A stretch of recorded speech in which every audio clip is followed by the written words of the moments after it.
So thank you guys all so much for being here. I know if you're able to be on camera, that would be great. If not, that's totally fine. Um, Given how small the group is, hopefully this will be like pretty interactive. Um, and we have a bit of an agenda, but hopefully a lot of it will be more like free form. And there might be some people who are popping on throughout the hour.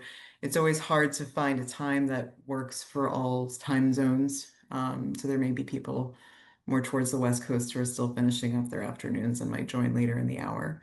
Um, so, um, for those of you who may not know me, I'm Lauren Berman. I'm a pediatric surgeon. I'm here with my husband, Jonathan, who is a pediatrician.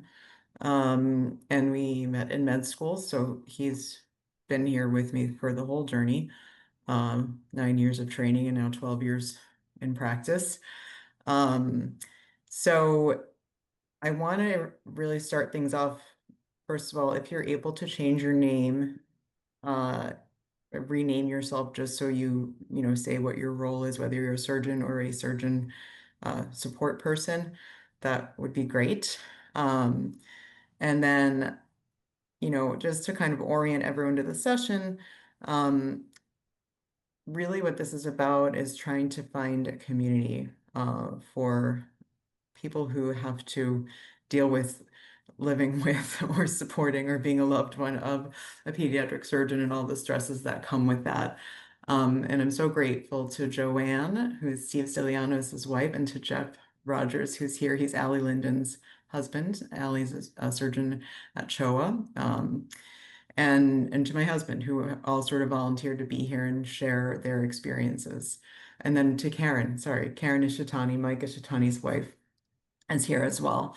Um, and so I'm gonna turn it over to Lauren to kind of introduce and kick things off, but we really wanted to just share some reflections. We have some prompts that people are going to respond to, and then just kind of see where the conversation goes. Lauren, we're so lucky to have her. She was interested. This is a session that was organized by the AFSA Wellness Committee, and Lauren joined our committee last year and was part of a plenary session at the APSA meeting about supporting surgeons through transitions. And this session is kind of an offshoot of that. And we're just so grateful to have her. She's a psychologist and she worked closely with the surgery residency at Rochester. And I'll let her kind of give a little bit more background and orientation about the session, and then we can get going. So Lauren, if you want to take it For the away. introduction, Lauren. I'm delighted to be here with all of you this evening and so glad that you've chosen to spend time in this way. I've shared with Lauren and others in APSA that this is one of my favorite events that the University of Rochester facilitates. I've been with the department now for 13 years, and I began here as a communication coach and working with residents to change their behavior and how they partnered with patients.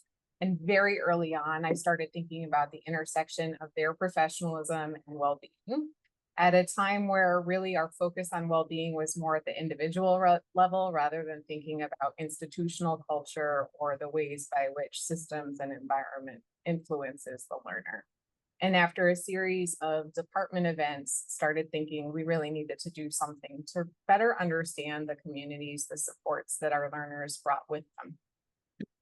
This thing called a match. It's wild. And psychologists do it too, but you get thrown into a different location and there are support systems behind you that have helped you to get to that place. And so how do we understand those support systems? How do we help those support systems better know what the life of becoming a surgeon will be like? What is residency like and how is it different than med school? And the number of residents who said to me, it'll get better after this. It'll get different after this. I'm not sure that it'll get better. And so we really wanted to help sort of normalize the career path and trajectory and help people have a community and sense of connection. And to help those families and friends to also know that the stressors that they were holding were normal too, that they're holding extra to be able to promote the surgeon's success and to help that person thrive. And so we developed what we call the friends and family orientation. And in that space, we do a lot to normalize the challenges, to validate the need to sometimes adapt to those challenges, and to also try and identify the parts of thriving that can happen by loving a surgeon in your life. And so tonight we want to sort of replicate that to give you space to think about things that you have already seen, regardless of where you're on that journey, and to think again about adaptation and finding happiness and thriving in this world.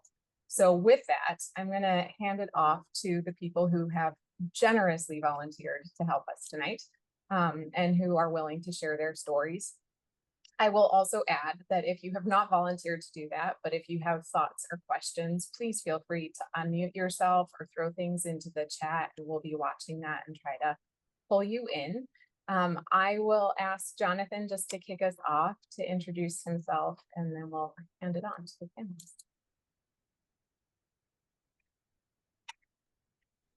All right. So, hi, everybody. My name's Jonathan Miller. I am the spouse of Dr. Lauren Berman. We've been married for 19 years. I'm a general pediatrician, and so we're a two-physician partnership here. And as Lauren mentioned, we met in medical school. So, we were 21, 22 years old. Um, Relationship developed as we dissected a cadaver, as we were in an anatomy group together at the beginning. And ultimately, uh, once we were in residency, we got married. We were in for me, residency was 3 years. For you, for her, it took 7 years. And ultimately fellowship was another 2 years. So by the time Lauren was done her training, I was already as a pediatrician for 6 years. We had a couple kids by then. And then a dozen years ago, we moved to Nemours Children's Health, which is in the Wilmington, Delaware area where Lauren practices, I practice. We're both in the same institution. We had another kids. We have two boys and a girl uh, who are 18, 16, and 10. Um, and I'm really happy to be here with you all today. Thanks for inviting me. Joanne, you're next on my screen. Can I have you introduce yourself? Did you say Joanne? Yep. Oh, I didn't hear. Okay. Hi, everybody. I'm Joanne Stylianos, wife of Stephen Stylianos, married 43 years. We have 3 daughters, all adults with their own families now. They gave us 5 beautiful grandchildren, which is a wonderful part of life right now. Steve's been a division chief and a surgeon in chief for the last 20 years. And in your little prompts there, you were asking about some things that I just wanted to go over. We obviously, we didn't grow up in a house of surgeons, so we really didn't have an idea of what this was going to be like going through residency or fellowship. And how it was going to affect the family. We had always had plans to have children. But by the time Steve finished his fellowship, we were 10 years married and our daughters were 6, 3, and 1.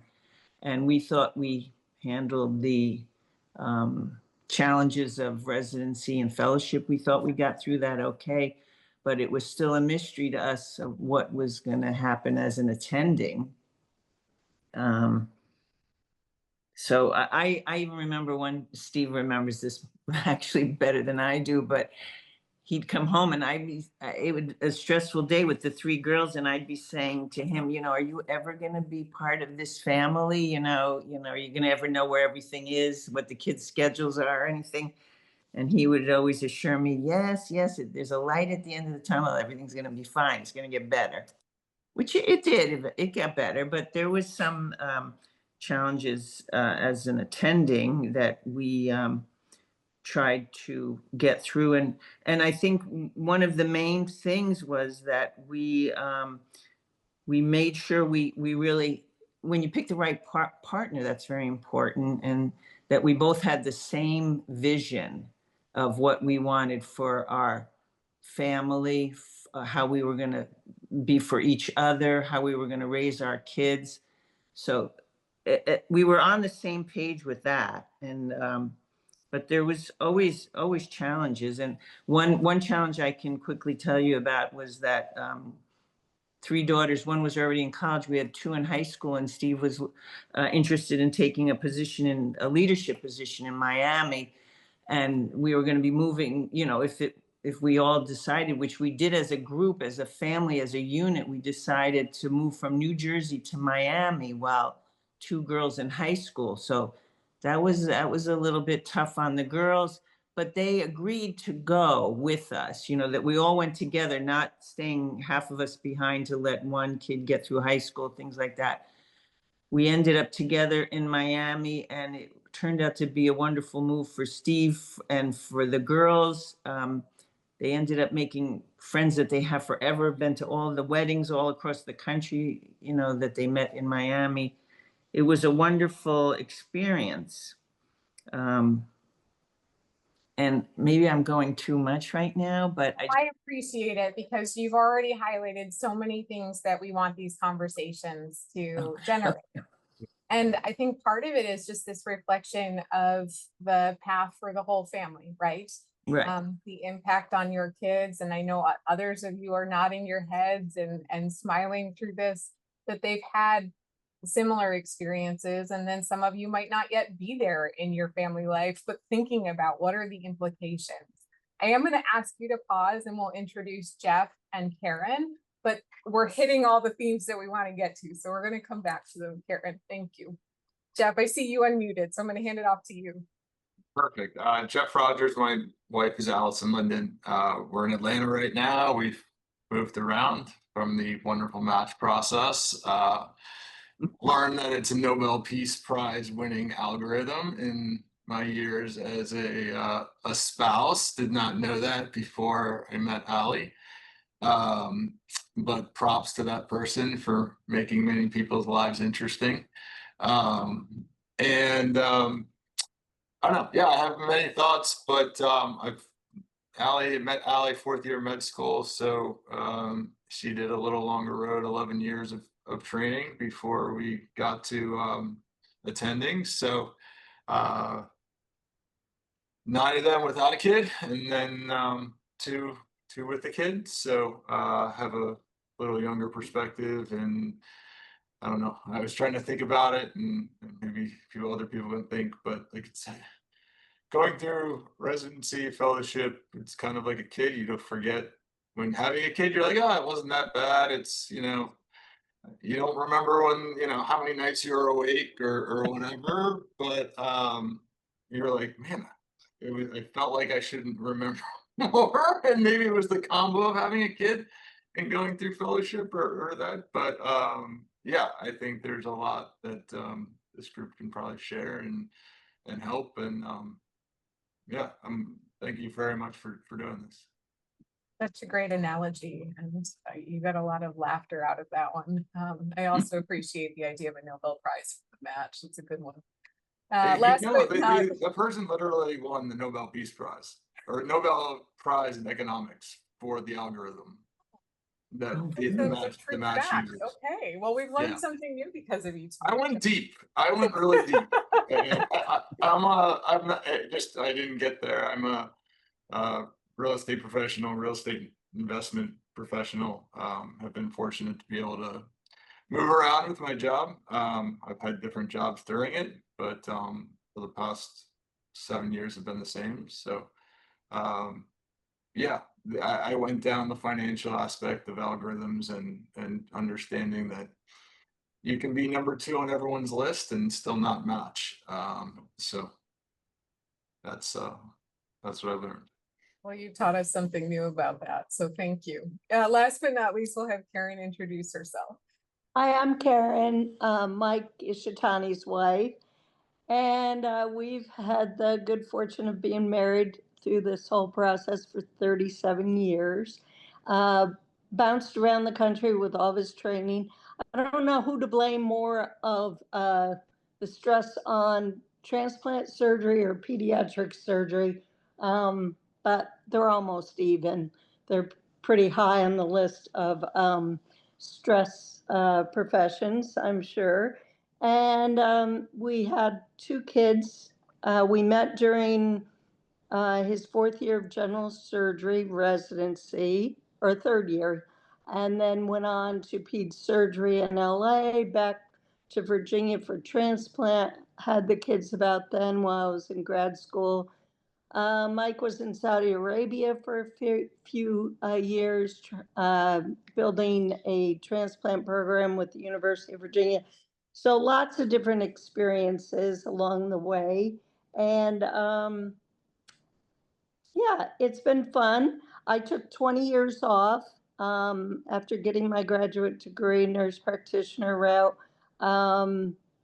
and kind of made a few sacrifices there for the benefit of the kids. Someone needed to be the stabilizing factor at home, and both our kids have done extremely well. So I'm very happy I did, but very happy I got back to my profession too, and have enjoyed it immensely. I do feel that having a nursing perspective was a real benefit to understanding what kept Mike at the hospital till all hours, especially both being in academia, um, and being a research nurse in particular, knowing why the meetings and the extra abstract work and writing chapters and all that was critical too for his profession. But um, it's been a lot.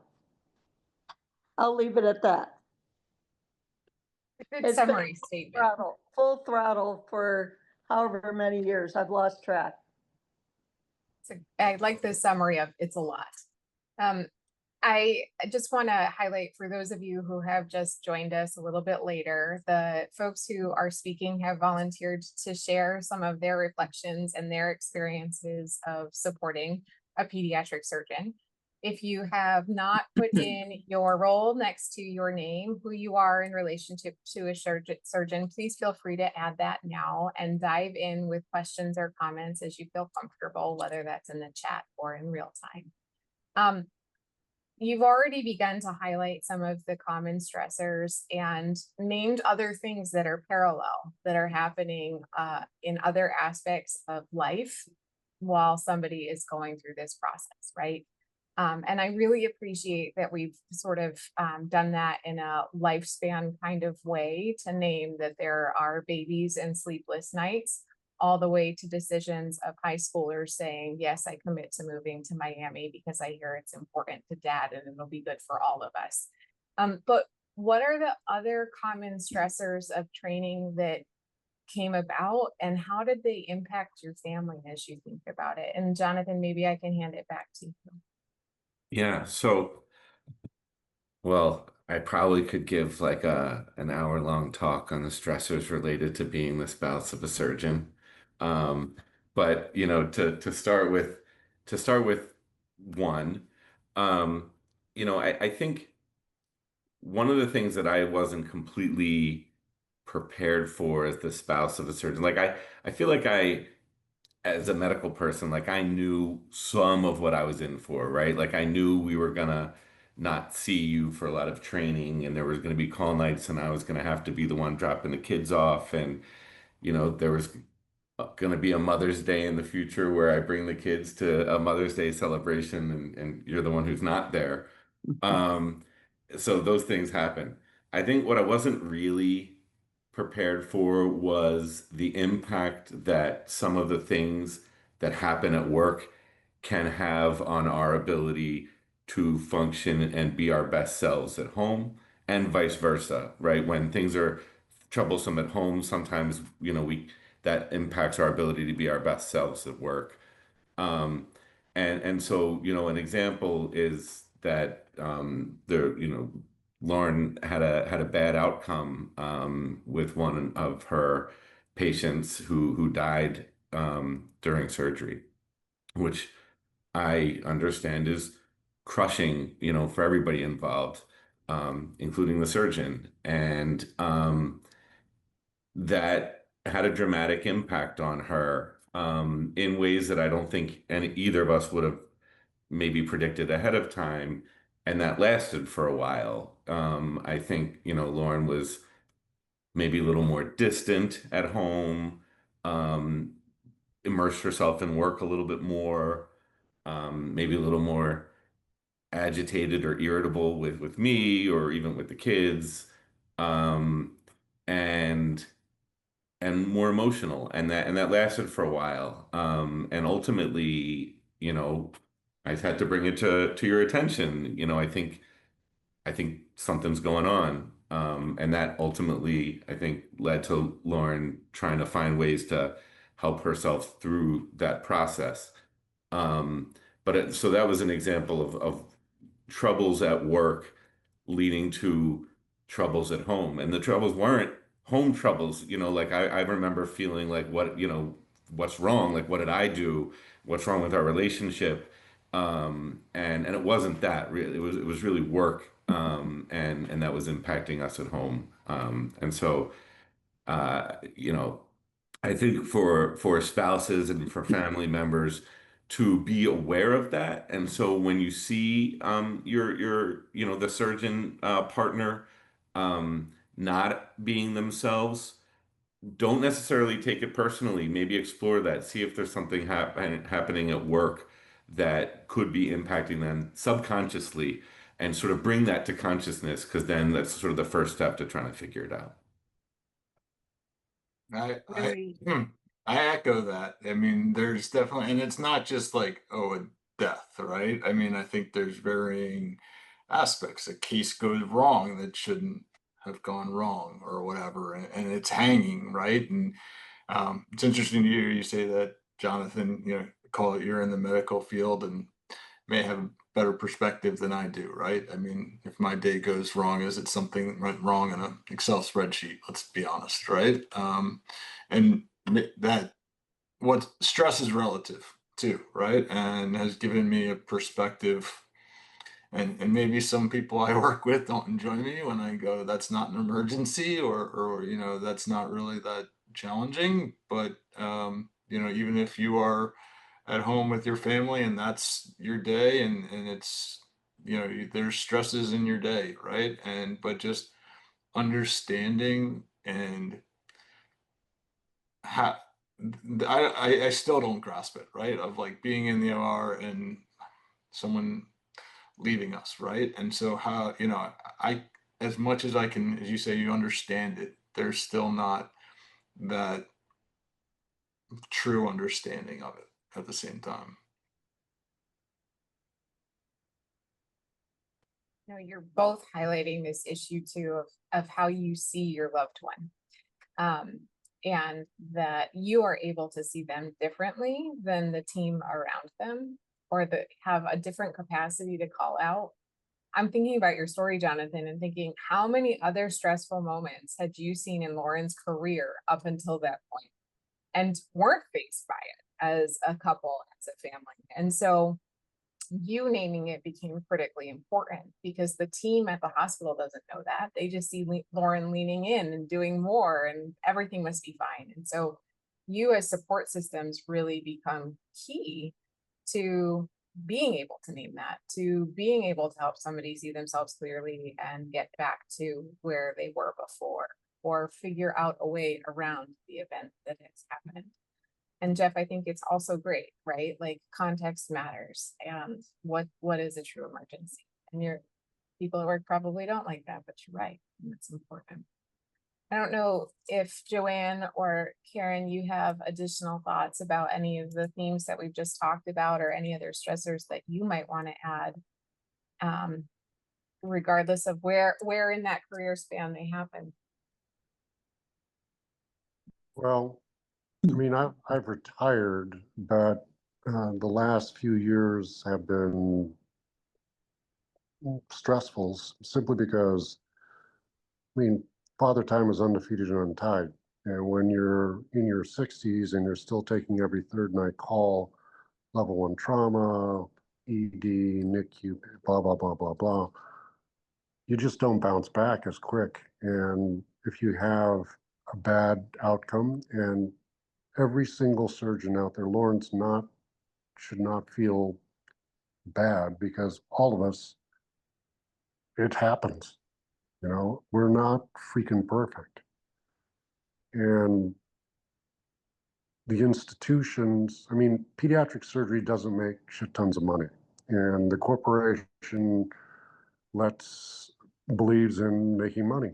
And you're not going to get the support in pediatric surgery that you're going to get in neurosurgery or orthopedics or cardiovascular. So that's, my wife has some strong feelings about that, about how maybe the institution should start looking out for us, because we all know it's a really, really hard job and it's extraordinarily stressful. And as I pointed out at the last APSA meeting, we've had 2 suicides in the last 5 years of members, and there aren't that many of us. Yeah, I don't know what the burnout rate is, but I do know that the divorce rate is pretty high. Just knowing people that we went through that are no longer together, and I have to wonder, and having been at 5 different academic institutions where, pediatric surgeons are not supported like the other professionals, the other specialties are, with reduced call once you reach a certain age, or, just various ways that they seem to be looking out for, especially their older people. We're worried about how long a resident can be at work, but never mind if the 68-year-old who's been there all day still needs to finish up the case and do it alone because the resident had to get out of there, I just really wish that ped surgeons could be better supported.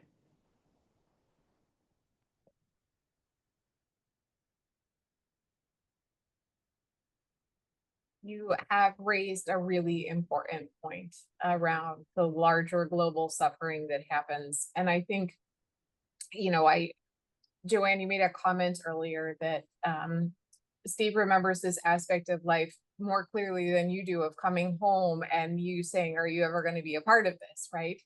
And part of the motivation in this work for me was hearing from so many of our learners that they were getting those same messages and feeling like they were failing their families by not being available or missing a friend's wedding, and all of these things that led to them really feeling disconnected and simultaneously feeling burnt out or dissatisfied by their work because of the numerous stressors that were placed on them. And so these are elements that emerge in so many different ways, and we often make the assumption again that they're going to get better, and they don't always do that. The stressors don't always go away. They often become different over time.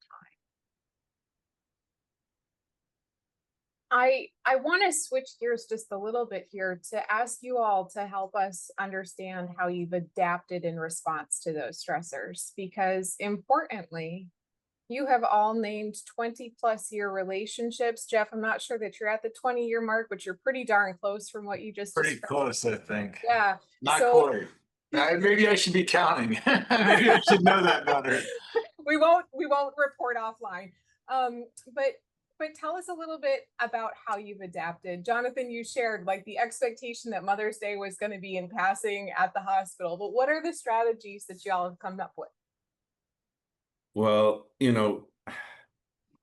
so some of the biggest stressors that we dealt with that I sort of didn't touch on before is like, honestly, childcare. I think childcare was one of, if not the single biggest stressor that we had to work through. And I think the sort of relationship dynamic of like not being able to be together when you want to, right? And so those are things that we sort of had to manage over time. And I think for the first few years of our kids' lives, I tried to do a lot more than maybe I should have. And so I was dropping them off at daycare like super early before I went to work. And then I was picking them up at daycare like really late. They were the first kids there, the last kids out. Um, and ultimately that led to, I don't think they were thriving in that environment because of these long days and maybe not sleeping well. And so we ultimately decided, that we were going to have, a nanny who was going to be able to come help in the mornings so that there was sort of no rushing, and help in the afternoons. And that took so much of the stress off of our plate of having to like figure out like who's going to do this, who's going to do that. Every day we had to be a plan. And when you're already worried about being a surgeon, a surgery fellow, and then a surgery attending, and like all that comes with that, and like, and my career was pretty busy too. That made all the difference. And then just one other addition, as far as that relationship dynamic, I think one thing that we've made a priority is that like we're gonna take time for the two of us and ignore our children sometimes. And like and we've always made that a priority, whether it's like going away for a weekend or going out for dinner one night, like we're gonna see our kids. And that's obviously important, but you want to be your best selves for your kids. And I think in order to do that, you need to make sure you continue to have a strong relationship. And so we prioritize us time, because there's a lot of times where we don't get to have us time. And so I think that's been a really important part. Yeah, I think the whole childcare puzzle actually, for me, obviously became a lot more challenging when I became an attending. Because when I was in training, automatically I was never around, and so that was easy for me. And then when I was suddenly an attending, and then we're looking at each other in the morning, we have a sick kid, am I going to cancel my day? Or are you going to cancel your day? That caused a huge amount of stress. And we could also at that point afford to have more help.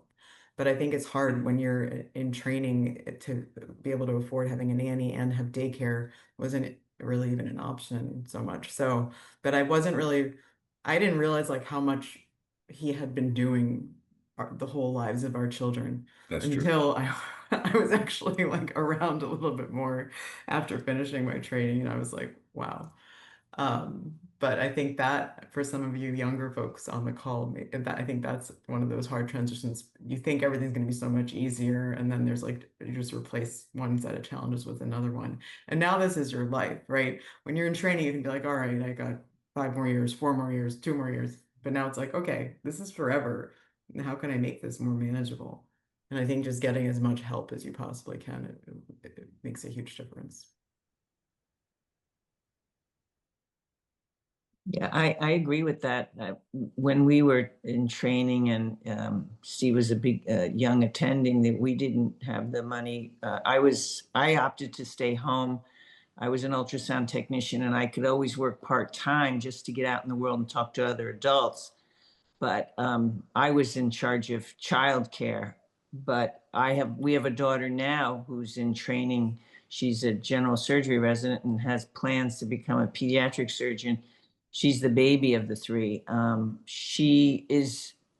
and her husband, dual career household, and they're doing the nanny thing. They're trying to get as much help as they can, spend all their money that they have now on, but for their well-being, it makes such a difference, and they also have family nearby to help them. We didn't have that moving around. You don't always have family support around. So I totally agree with young people biting the bullet and getting as much support you can around, and another thing we always talked about, Steve and I, we never felt like it was a competition to get Steve's attention. We didn't make it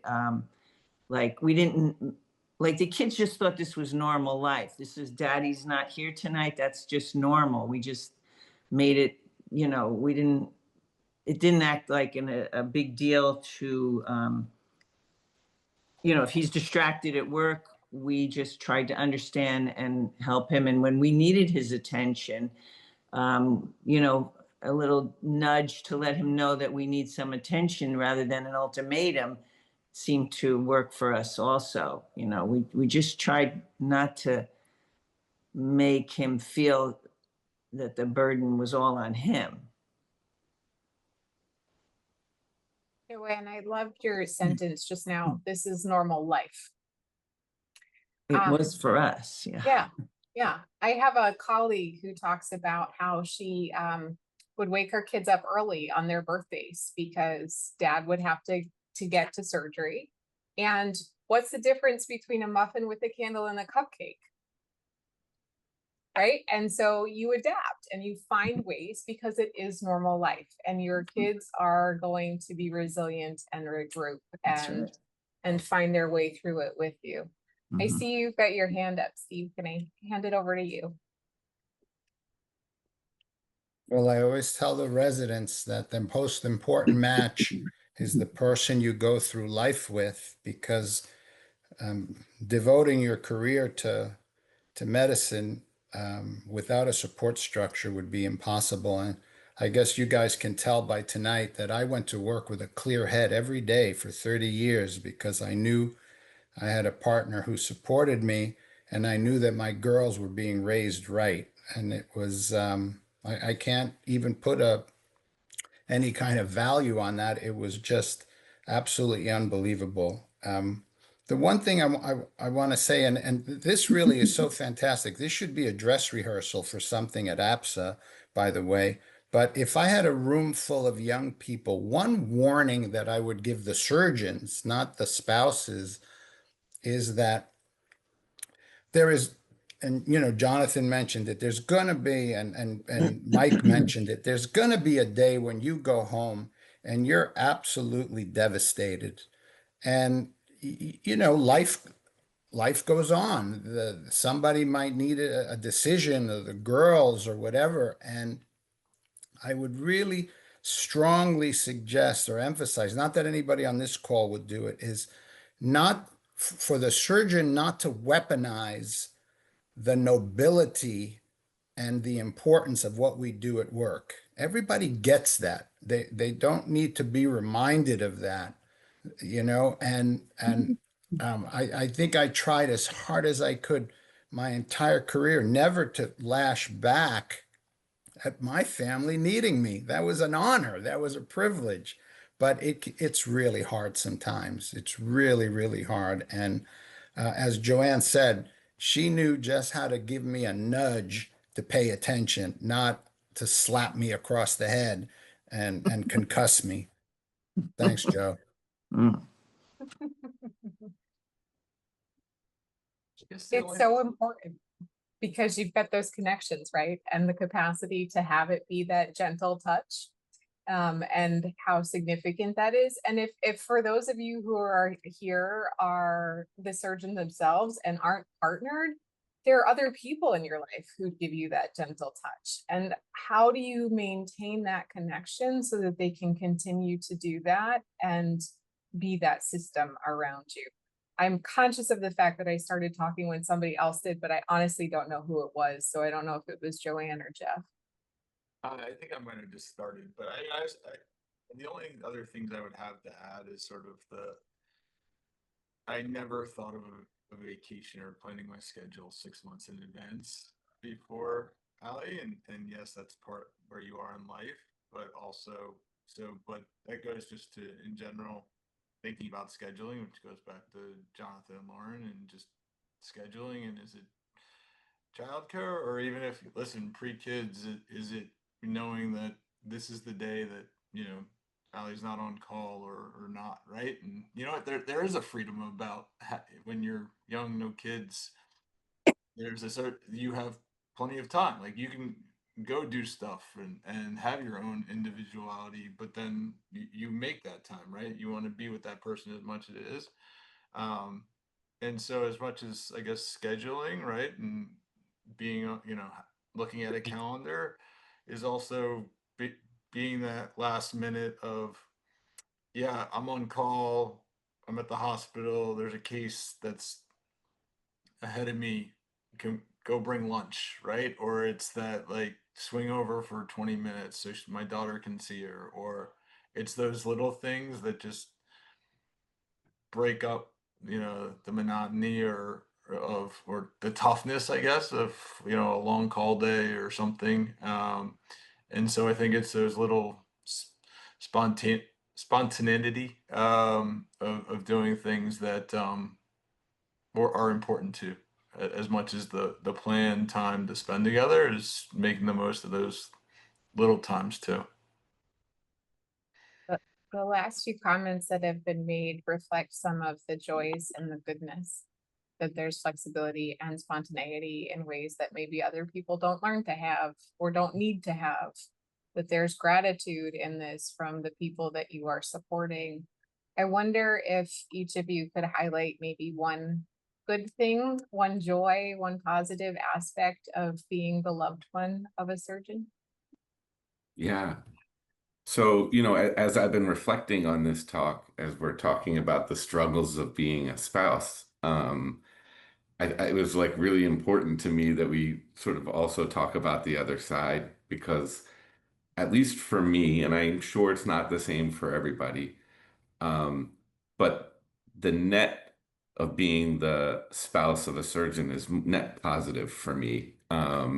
And so, you know, I think there are certainly ways that we can try to help be more supportive and all of that. But it's a joy, you know, to be able to watch the amazing things that Lauren can do, and you know, the amazing outcomes and the families that just cherish her.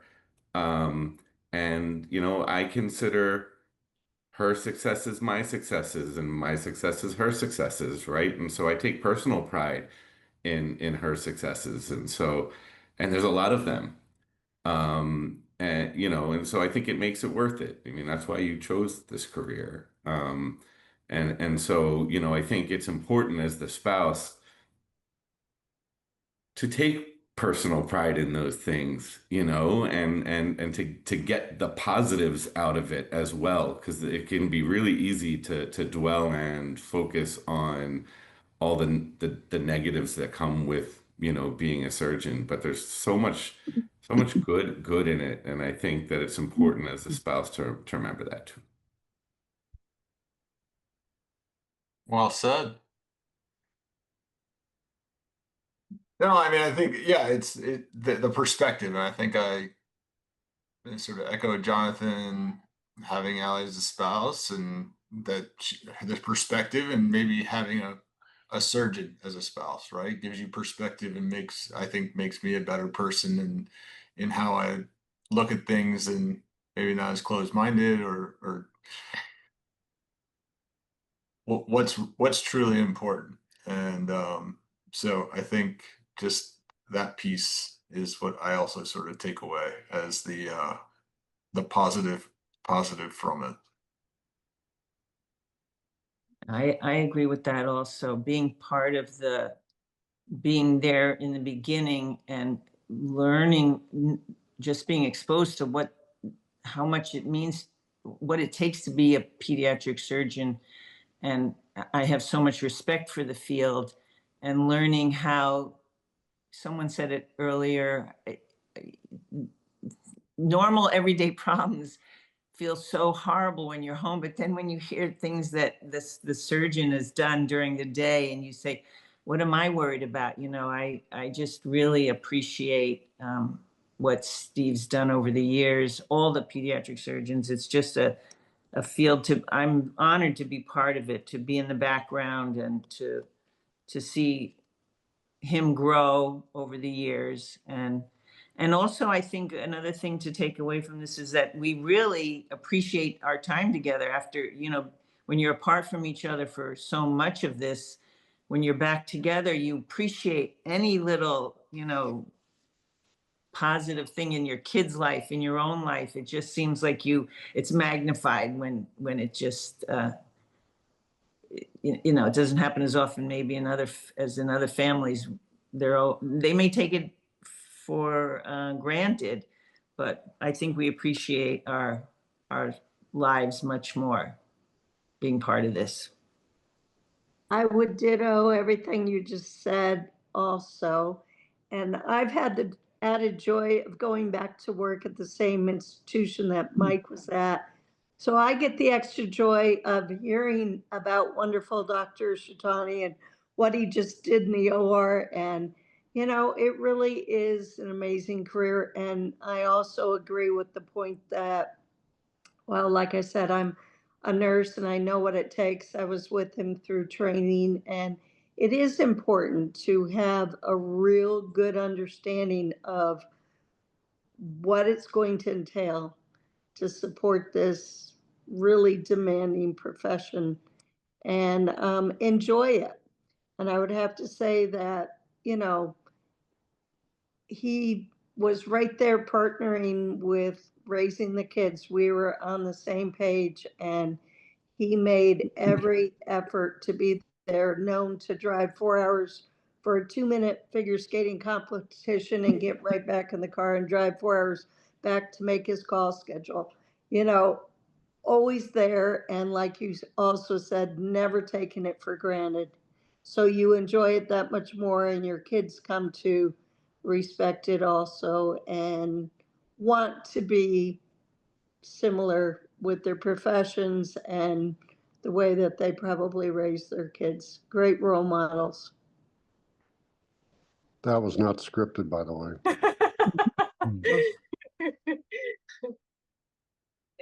Steve, you had your hand raised earlier. Oh, that was by accident. Okay. But I will say that, again, probably along the same theme as my last comment, that for me, the privilege of being a husband and a father was the same as the privilege of caring for people's babies. That I couldn't think of anything more important than either of those two jobs. And just like Joanne said, it was never a competition. It was just, how do I get to do both the best that I can? And it doesn't come by chance. It takes such hard work to coordinate all of this, but it is so incredibly gratifying. And this venue has allowed us to vent our story, our very long story, which I wouldn't trade one day of it for. And I think that we should be the old guard should be as inspiring as possible to the young guard. That's saying, even with our simple concepts, it really does work. So, you know, don't kind of overthink it. Just feel it and remember who it is you're supporting. It's just so worth it. And I'm so happy to see our colleagues on the call and how they're navigating it. It's just really wonderful.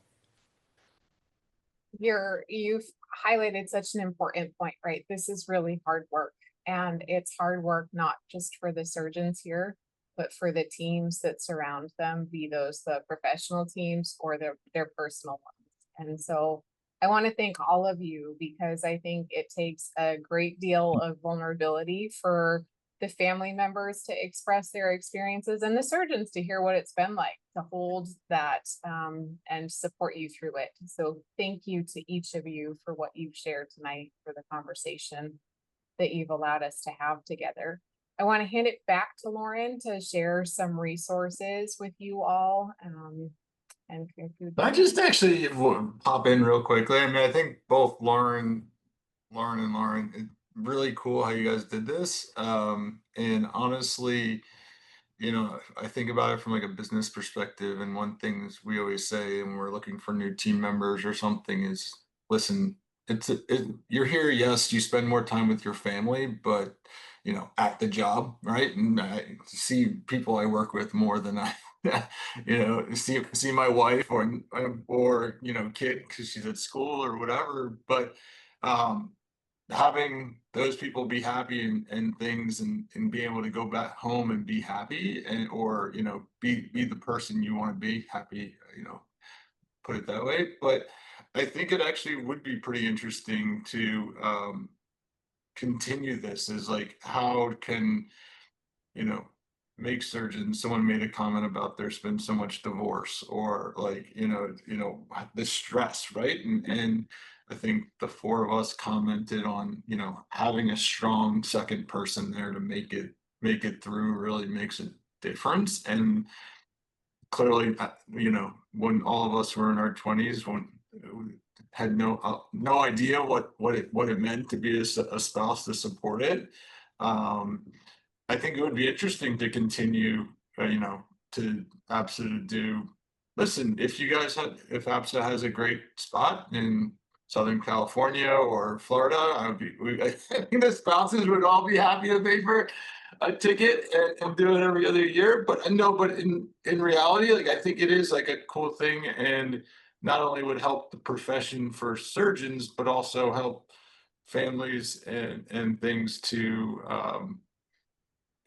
be more successful, live a fuller life kind of thing. And it's helpful to know that, you're not the only one, sometimes you're isolated. And I think maybe that didn't really come up, but when you move, right, you don't have that friend network that you've had, Right. where you were for many years. And yes, they're a phone call away, but that's not always the same. So I think if there is more thought into that would be interesting.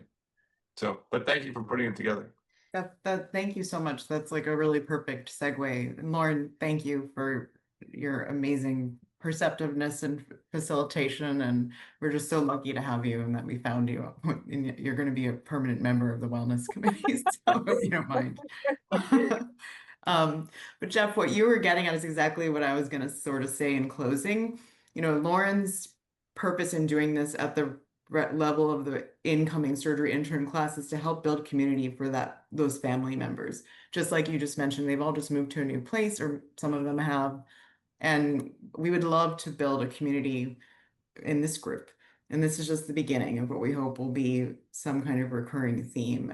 We would love to have family members come to APSA. We talked about that for the session we did in person at the meeting in Montreal, and we were just like, we don't think a lot of family members will come, and if they're here, they're not coming to the meeting, they're enjoying the city. But I think it's something we should try to do. And I think, we have everyone's contact info, because if you registered for the session, you had to put your email in, and we will reach out to you again, kind of with next steps and more ideas, and also use the usual APSA venues to kind of advertise whatever the next step will be, because I'm not quite sure at this point. But I think this is a really fantastic start.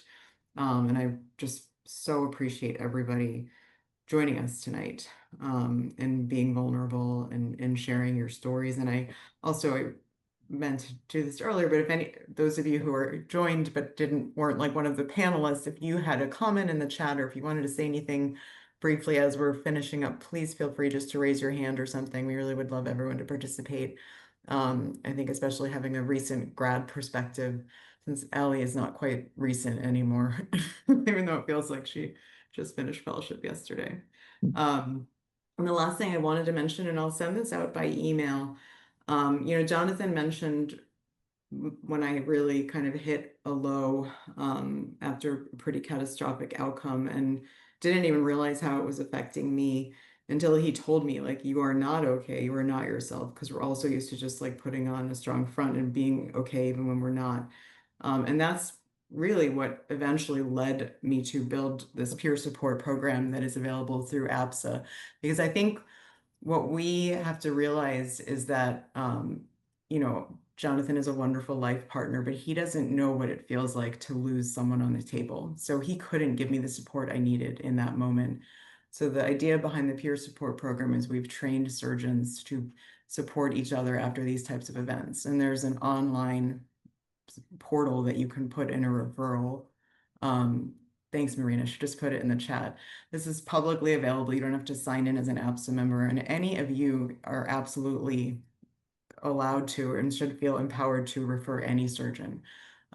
It's confidential, and you just have to give their contact info, a little bit of background, and we try to kind of match them with someone at a similar stage of their career who's had a similar experience. So I just want you all to know that that exists. If you feel like your person is struggling, you don't know how to help them, that is somewhere that you can go. And we'll send more info out. I have some slides giving a little bit more information, but I don't want to get into that now. So we'll send that out to all of you by email, and please feel free to reach out to us. I don't know, maybe we should create like a WhatsApp group or something. We have to figure out some way to kind of build community among this group, and maybe even among the support people in a way that doesn't necessarily include the surgeons. So if you have ideas or thoughts, like Jeff started to mention, please share them with us and we'll hopefully keep this energy going.